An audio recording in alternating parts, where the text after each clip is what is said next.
March 2013. A banker in London clicks an adult video ad. Police badges flood his screen noting illegal content. His webcam activates and his face appears next to the accusation. Pay £400 or be registered as a sex offender. He pays immediately, terrified of losing everything. But he's victim number 4,247 just today. Across 20 countries, the same ransomware is hitting 10,000 computers per hour. By month's end, 70,000 people will pay.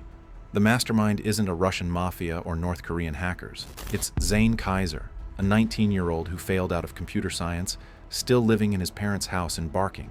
He's hijacked Google, Pornhub, and Yahoo's own advertising networks to deliver his weapon.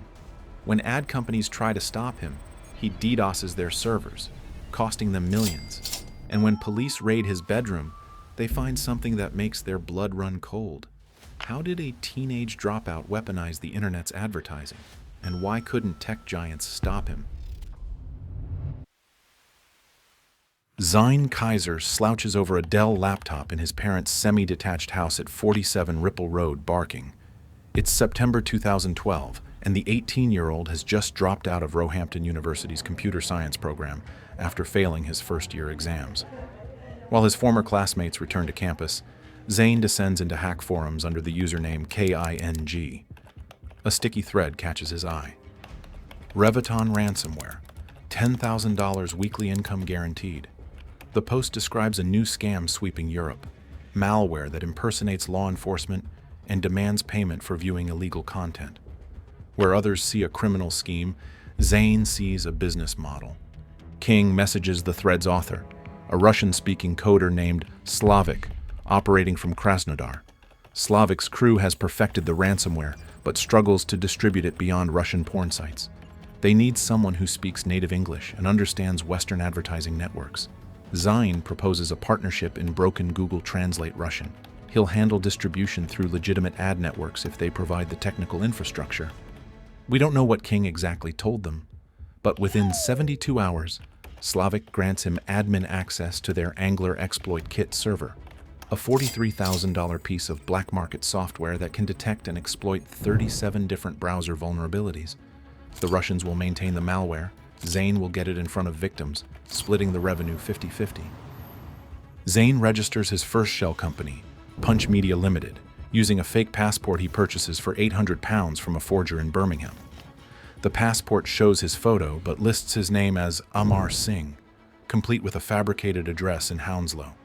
He opens a business bank account at Barclays, deposits £5,000 borrowed from his uncle, claiming it's for a web design startup, and crafts his pitch email. On October 3, 2012, he sends identical messages to 47 advertising networks. Punch Media seeks to purchase premium display inventory on entertainment websites, a tiny budget of £50,000 monthly. The email includes a professional-looking website he built in 4 hours and a company's house registration number. Traffic Junkie, the internet's second-largest adult advertising network, responds within 6 hours. They manage ad inventory for Pornhub, RedTube, and YouPorn, sites that collectively receive 4.4 billion visits monthly. Zain schedules a Skype call with their account manager for the next morning. He practices his pitch, modulating his voice to sound older, rehearsing technical jargon he's memorized from advertising blogs. The call lasts 14 minutes and they approve his account on the spot. They even assign him a dedicated account representative and offer a 15% discount for prepaying. Zain wires £10,000 that afternoon. On October 17, 2012, Zain uploads his first malicious banner ad, a 728 by 90 pixel rectangle advertising free HD videos. The ad contains an invisible iframe with JavaScript that redirects users to the Angler server Slavik controls. He sets the campaign to run on Pornhub between midnight and 6 a.m. GMT, targeting users in the UK, USA, Canada, and Australia. Geographic targeting costs extra, but these countries have the highest payment rates. He allocates £500 for the first night, enough to display his ad 2 million times. His hands shake as he clicks Launch Campaign. The ad goes live, and 2 minutes later, the Angler dashboard registers its first successful exploitation, a user running Internet Explorer 8 on Windows XP in Birmingham. 5 minutes later, that same user submits a Ucash payment for £400. Zain has earned £200 in 7 minutes. By sunrise, 1,847 users have encountered his ransomware, and 89 have paid. His cut was £17,800 for 6 hours of work. He messages Slavic, "We're going to be rich." But can a teenager really sustain this operation without attracting attention? And what happens when the ad networks discover what he's really selling? Speaking of discovering what's really valuable, Zain failed out of computer science after 1 year. But here's the thing. He didn't fail because coding was too hard. He failed because traditional computer science programs are boring as hell, and bored learners quit. Which is exactly why I've been using boot.dev, and honestly, it's the most addictive way I've found to actually learn back-end development. I'm not just reading this off a card. I've been grinding through their Python and SQL courses, and they've gamified the whole experience. You're earning XP, leveling up, fighting bosses while writing actual production-level code. It's like if Zain had put his hack forums energy into something legitimate. They just launched the training grounds, where you can drill infinite practice challenges, and Boots, this AI bear wizard, actually knows the full context of what you're learning. So he guides you instead of just handing you answers.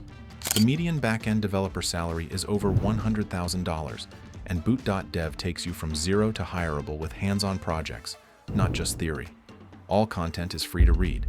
Paid membership unlocks the interactive features, progress tracking, and that game layer that keeps you coming back. Go to boot.dev and use code Blackfiles to get 25% off your entire first year. They've got a 30-day refund policy, so there's literally no risk. Now back to Zain, because while legitimate coders are building careers, he's about to learn that ad networks have fraud detection systems specifically designed to catch operations like his. The money flows faster than Zain can launder it.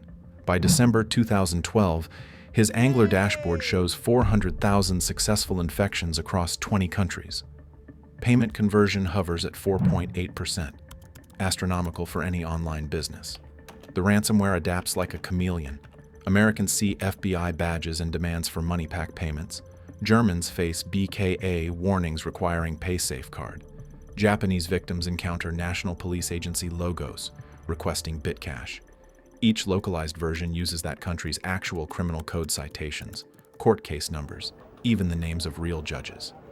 Slavic's programmers scraped this information from government websites, making the threats terrifyingly authentic. One version targeting France includes a fake timer counting down to automatic prosecution, a psychological trigger that increases payment rates by 31%. The technical precision is surgical. When users land on Pornhub at 1 a.m., Zain's invisible iframe loads faster than the actual video content, 43 milliseconds on average.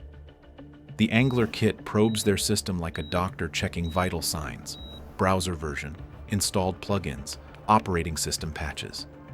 It maintains a database of 1,200 known vulnerabilities, updated daily by Slavic's team who reverse engineer Microsoft and Adobe security bulletins. If Angler detects a vulnerable Flash Player version, it deploys an exploit. The victim never sees this happening. Their screen simply freezes, then fills with the ransomware's accusation. The webcam activation isn't real, just a static image, but victims don't know that. Traffic Junkie notices anomalies by January 2013. Their fraud detection system flags Punch Media's campaigns for irregular user behavior. Specifically, users who click ads but never return to the original website. Their team emails Zain requesting clarification. He responds within minutes with a 2,000-word explanation about brand awareness campaigns and upper funnel marketing strategies, drowning in advertising buzzwords he's learned from Marketing Week articles.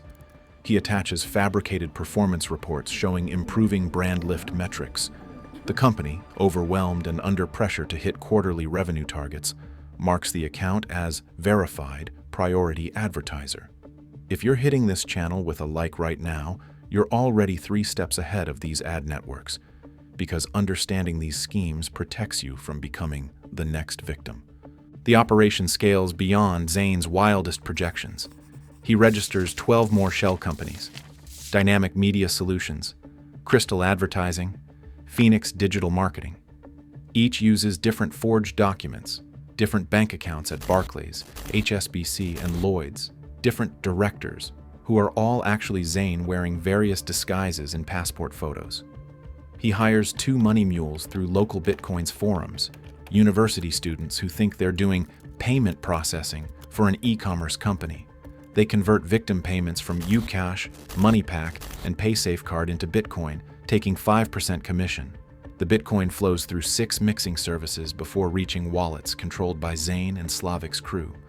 By March 2013, they're processing £45,000 daily. Zain's lifestyle transforms overnight. The teenager who couldn't afford university textbooks now wears an £8,000 Rolex Submariner. He leases a white BMW M4 for £1,200 monthly, telling his parents it belongs to a friend. His bedroom fills with packages from Harrods and Selfridges, designer clothes he can't even wear without raising suspicions. He books first-class flights to Dubai, Amsterdam, Barcelona, always traveling alone, always paying cash. Hotel records show he spent £67,000 on a 2-week stay at the Burj Al Arab. Friends think he's won the lottery or deals drugs. But the truth is more lucrative and more dangerous than they imagine. How long can a teenager flash this much wealth before someone asks where it came from? And what happens when ransomware victims start fighting back instead of paying up? April 2014. Chad Wilkins, Traffic Junkie's new security director, discovers something that makes his blood run cold. While investigating user complaints, he traces redirect chains from Punch Media's ads to a specific IP address listed in 16 threat intelligence databases as an Angler exploit kit command server. He pulls Punch Media's payment history and sees £847,000 transferred over 18 months. Every penny funded malware distribution. Chad immediately suspends the account and alerts law enforcement. Zain's phone buzzes with the account termination email at 3:17 p.m.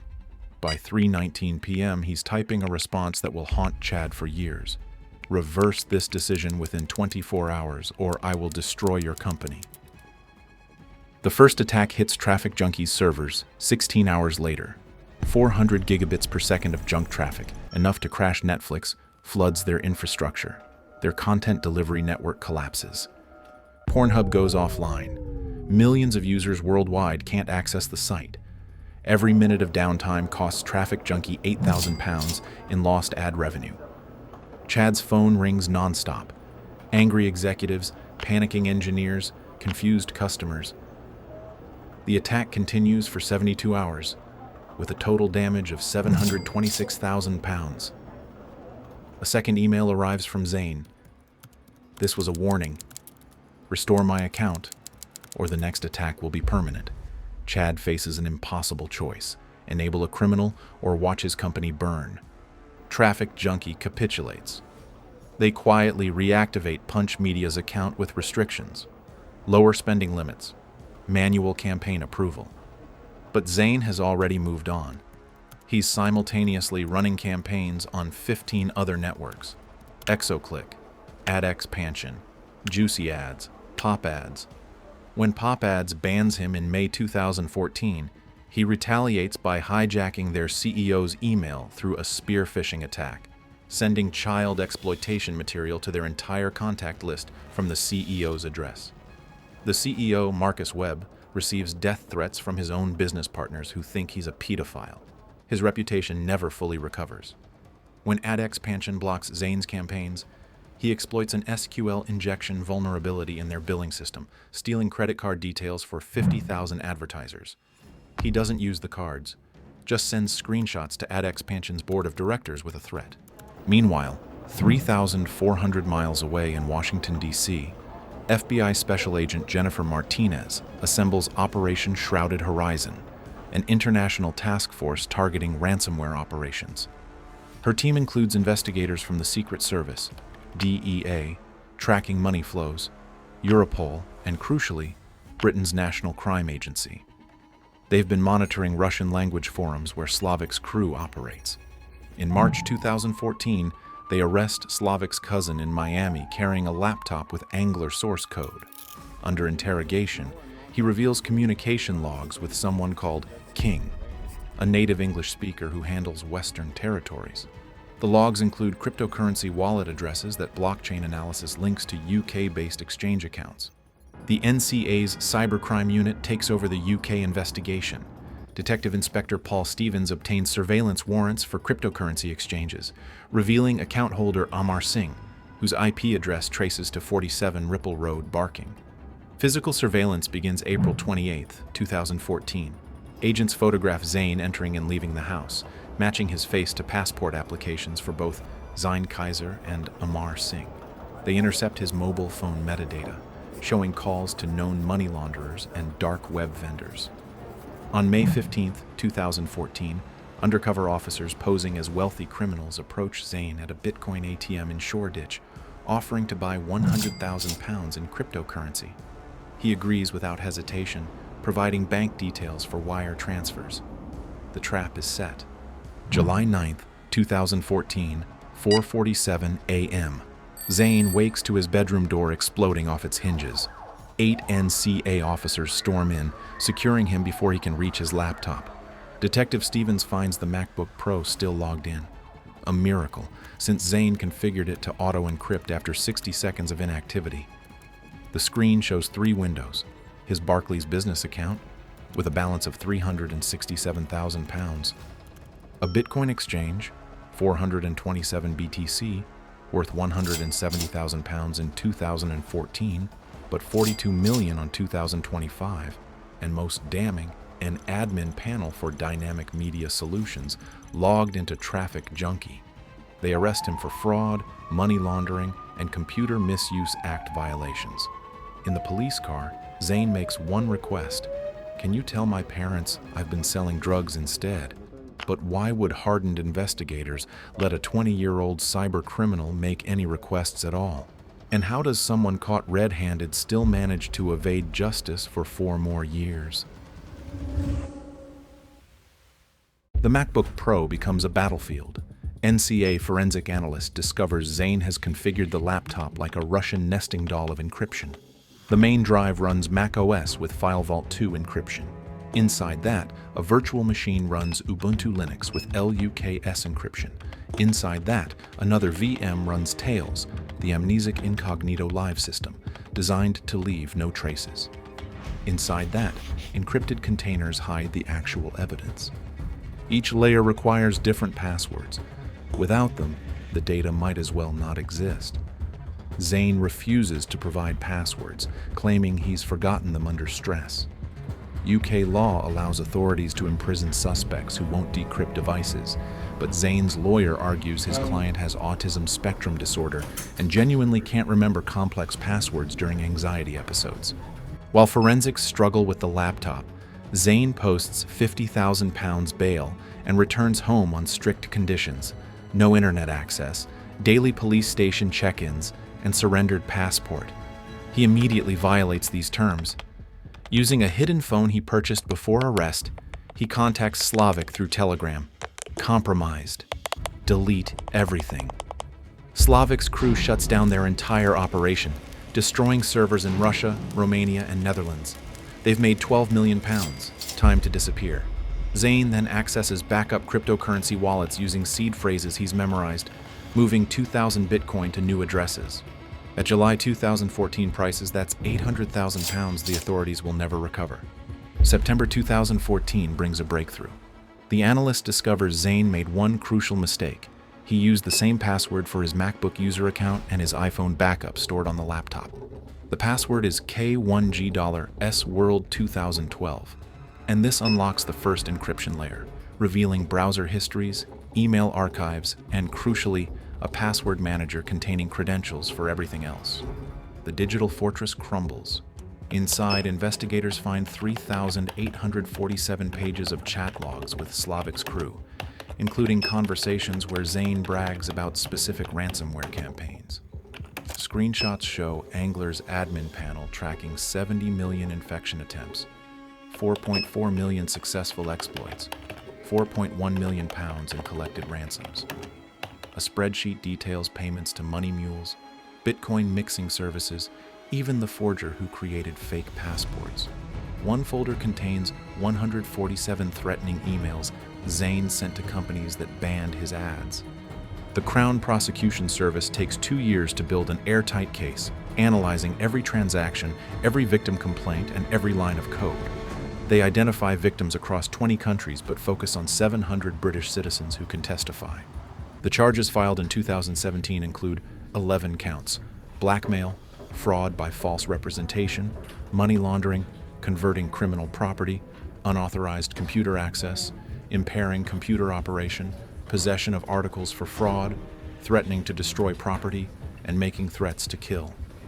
The maximum sentence, if convicted on all counts, is 45 years.